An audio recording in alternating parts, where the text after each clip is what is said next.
pueden imaginar que un bebé pierda la movilidad en sus primeros meses de vida? Pues la atrofia muscular espinal es un drama para los pacientes y para sus familias. Hoy en Health Café vamos a platicar de cómo identificarlo y las posibilidades de tratamiento.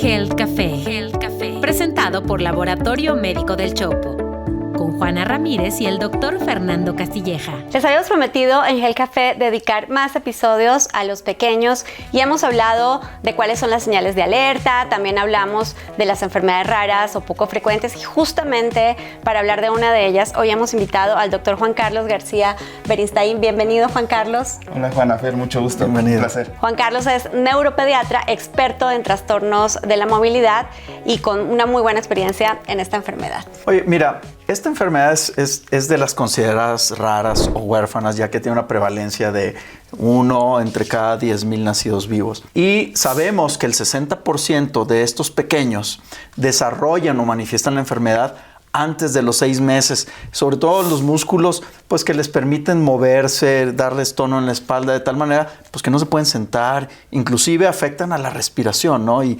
algunos de estos niños van a requerir algún tipo de terapia respiratoria. Pues justamente antes de empezar este episodio nos contaba el doctor Juan Carlos García que las afectaciones empiezan en el vientre de la madre o pueden empezar en el vientre de la madre. ¿Dónde está la raíz de esta enfermedad? Sí, Juana, es importante, como lo mencionas, Fer, también, esta situación de entender que es una enfermedad rara, sin embargo, recientemente ya reconocida, ¿no?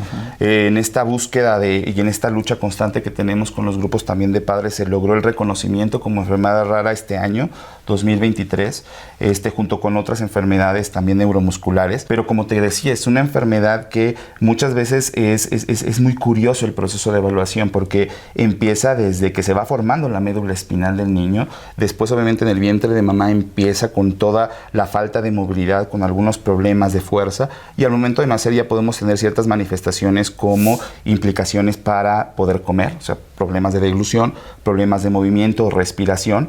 Y te decía, mientras más pronto empieza la enfermedad, entonces las manifestaciones clínicas se convierten en una situación alarmante porque puede acabar con la vida del niño muy, muy rápido. Entonces sí tenemos sobrevidas desde el nacimiento, donde puede fallecer los primeros meses, y después presentaciones de la enfermedad posterior a los 6 meses de edad, donde tenemos una sobrevida de 2 años más o menos. O sea, a los 2 años el niño puede fallecer. Hay otras presentaciones de la misma enfermedad que te comentaba, Fer, pueden llevarlos a un tiempo más largo de sobrevida, pero siempre la característica es la debilidad. O sea, son pacientes débiles que dependiendo del momento donde se presenta la enfermedad, entonces pueden tener diferentes manifestaciones. Ahora, esta es una enfermedad que tiene un carácter genético. ¿Qué tan posible es hacer un diagnóstico previo, tomando en consideración que es genético, es hereditario, papá, mamá lo saben, lo pudieron prevenir? ¿Cómo se hace este diagnóstico? Sí, como tal, es difícil porque al final de cuentas es una enfermedad reciente, por decirlo de alguna manera, entonces está basada prácticamente en el reconocimiento clínico en el niño y después el diagnóstico del niño.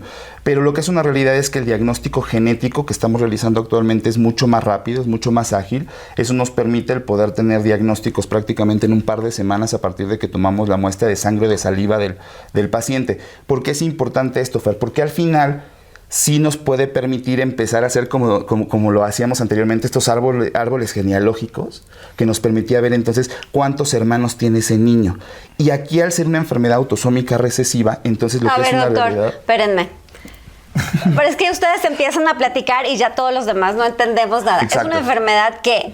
Autosómica recesiva. ¿Qué significa eso? ¿Qué significa? Que los dos papás son portadores del gen, de la alteración genética. Por X o Y lo que haya pasado, se juntaron, ¿no? Tuvieron un niño con la enfermedad, pero solamente pasa porque los padres enfermos, portadores en este caso, se juntan y tienen un niño enfermo. Entonces los dos papás son portadores de la enfermedad. ¿Qué nos toca a nosotros? Hacer algo que se llama asesoramiento genético. Entonces diagnosticamos al paciente, ya sabemos que el paciente tiene la enfermedad, pero es probable que haya portadores evidentemente en la familia. Y entonces empezamos a hacer la pesquisa, a tomar también pruebas genéticas de la familia, y eso nos permite ir identificando no solamente portadores, sino alguno de los hermanos que pudiera también tener la enfermedad, que nos ha pasado. Nos ha pasado tanto con hermanos gemelos como con hermanos de la misma familia que los dos tienen la enfermedad. Imagínate, ¿no? Se te viene un paquete muy grande como cuidador, como padre, al tener 2 niños con la misma enfermedad. Pero nada más para que lo entienda la gente, estos papás portadores no tienen la enfermedad. Así es, no tienen enfermedad. Son adultos sanos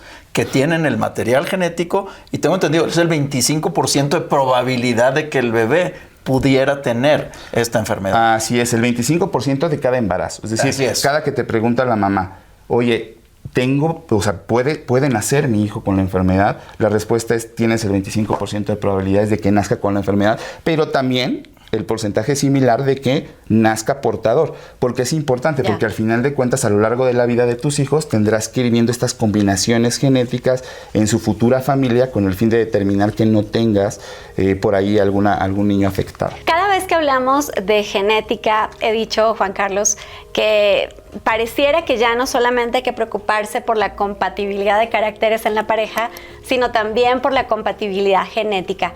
¿Hay una manera de prevenir la atrofia muscular espinal y cuáles serían las recomendaciones para quienes están planeando tener un bebé? Mira, como tal de prevenirla no, como lo comentábamos, debido a que el diagnóstico es postnatal. En otros países, la parte más importante es que se está haciendo un tamiz, por ejemplo, al momento de que el niño nace. Así como lo hacemos aquí con algunas enfermedades, en otros países ya se está haciendo el tamiz para atrofia muscular espinal. ¿Qué te permite esto? Hacer una identificación muy rápida de la enfermedad y el inicio de los tratamientos prácticamente de forma presintomática. ¿Qué significa esto? Les decía, hay presentaciones donde el niño puede empezar con síntomas a los 6 meses de edad. Incluso nos podemos adelantar con el tratamiento y entonces lo ponemos antes de que empiece con las manifestaciones. Eso es increíble, porque son los pacientes que en estudios clínicos, en estos estudios de investigación, han mostrado que tienen la mejor respuesta al tratamiento comparado con niños que se diagnostican después. Ahora, la identificación oportuna es lo más importante en estos pacientes, es decir, el pediatra en su seguimiento, el médico de primer contacto que va llevando estas evaluaciones del niño, requiere de la expertise suficiente para darse cuenta que el niño está débil, que está muy débil, algo que llamamos en medicina hipotónico, con disminución del tono muscular flácido, que no tiene reflejos en las extremidades, los reflejos que lo hacemos con el martillo, ¿no? Estos niños no tienen reflejos y además tienen unos movimientos muy particulares en la lengua que le decimos fasciculaciones, que es como si la lengua vibrara un poquito. Esas son las 3 características que deben de identificar y en ese momento hacer una referencia con el neurólogo para que podamos llevar el abordaje de la enfermedad. Que decíamos en otro episodio que no debemos normalizar absolutamente nada que pueda ser una sospecha para cualquier diagnóstico, Fer. Ahora, también mencionabas ahorita el tema de tamizaje y diagnóstico temprano. ¿En México tenemos ya la posibilidad de hacer tamizaje y diagnóstico genético de manera temprana? Mira, tamizaje como tal no. Tenemos la posibilidad de hacer diagnósticos genéticos, sí. Hay algunas pruebas genéticas que se hacen muy rápidas y que tenemos en un par de semanas el tratamiento, pero como tal el tamizaje no.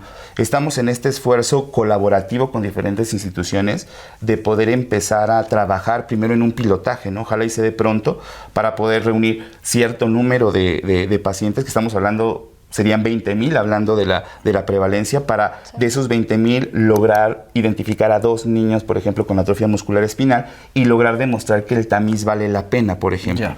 Y la otra, obviamente, la limitante con el tamizaje es, ok, lo identifico, ya lo tengo diagnosticado, pero luego viene una gran ventana. Otro camino que es el tratamiento. El acceso al tratamiento. Antes de ir con el tema del tratamiento para atrofia muscular espinal, tocaban ustedes dos el tema del diagnóstico y en enfermedades raras sí que es importante y democrático que al menos los padres sepan lo que le pasa a su hijo, a su bebito, a su bebita, porque sí, muchas de estas enfermedades no tienen cura, pero saber cómo tratarlas, cómo mejorar su calidad de vida es muy relevante. Doctor, ¿qué tratamientos hoy hay disponibles para la atención de AME? Hay diferentes tratamientos. Es importante, algunos que se han empezado a administrar de un tiempo más, digamos, durante más tiempo, más años atrás, que son los oligonucleótidos antisentido, que son unas moléculas, ¿no?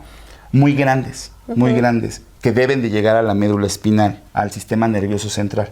Esas moléculas, al ser tan grandes, no se pueden administrar por la sangre, porque entonces no pasarían al sistema nervioso central, que está recubierto por una defensa que se llama barrera, ¿no? Esa barrera no pasa, son muy grandes. ¿Qué hacemos? lo aplicamos a través de un piquete en la espalda, punciones lumbares que nos permiten llegar directamente al sistema nervioso central. Ese fue el primerito que se empezó a utilizar. Después ya vino algo que se llama terapia génica, muy interesante. Ese sí lo podemos administrar de manera intravenosa y la tecnología, bueno, es muy difícil de explicar, pero bueno, viene incluido en un vector, en un virus, ¿no? Ahí viene la modificación genética, se administra a través de la sangre, pasa por un proceso de metabolismo hepático y se difunde a las células. Esto hace que se modifique la historia natural de la enfermedad. Y ahora también tenemos la disponibilidad de algo que se llaman moléculas pequeñas, que son tomadas, son orales, y que también logran hacer esta modificación de la historia natural de la enfermedad. Sin ninguna terapia, no lo platicábamos, llegar a hablar de curabilidad de la enfermedad al 100%, pero lo que es una realidad es que en niños, mientras más pronto se diagnostique y se trate, logramos observar principalmente sobrevida. Hoy tengo pacientes en los programas que afortunadamente en el hospital llevamos, donde son niños que ya deberían haber fallecido y afortunadamente son niños de 7 años de edad. Wow. ¿No?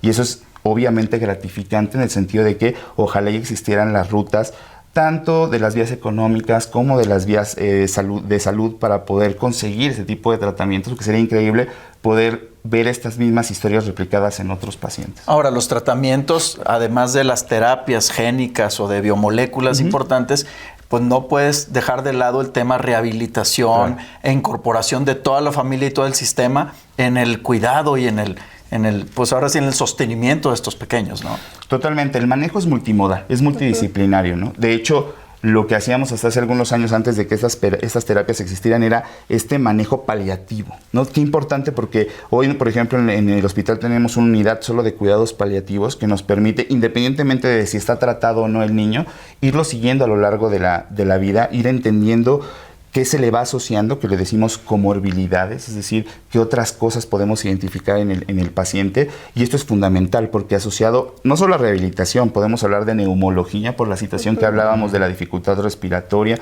hablamos de gastroenterología porque son pacientes que les cuesta mucho trabajo comer. Claro. Entonces a veces se requieren de algunas sondas de alimentación o algunos tubitos directamente en el estómago para poderlos alimentar.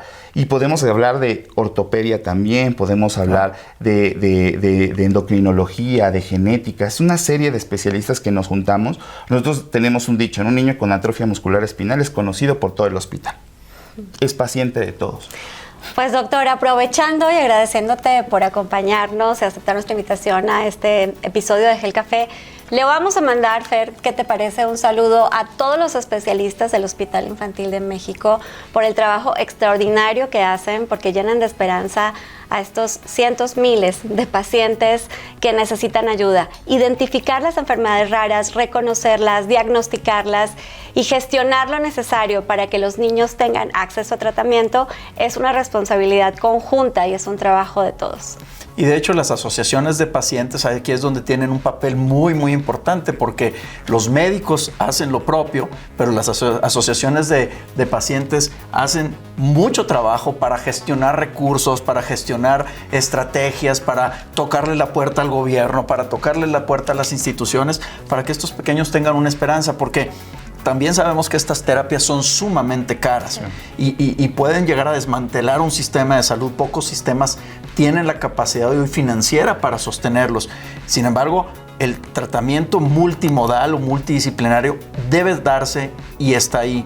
Y yo creo que en el futuro, pues estas terapias deben tener pues mejores costos en la medida que evolucionan y tienen más acceso. Y en la medida en que se puedan usar en más pacientes. Así que bueno, muchas gracias de nuevo, Juan Carlos, por acompañarnos en este episodio de Gel Café. Ustedes no olviden que nos vemos todos los miércoles para hablar de salud, tomarnos un café. Fer, ¿dónde te encuentran? A mí me encuentran como Fernando Castilleja en todas las redes sociales. Y a mí como Juana Ramírez, Juana Ramírez Hoy. Nos vemos el próximo miércoles. Gracias. Gel Café. Presentado por Laboratorio Médico del Chopo, con Juana Ramírez y el doctor Fernando Castilleja.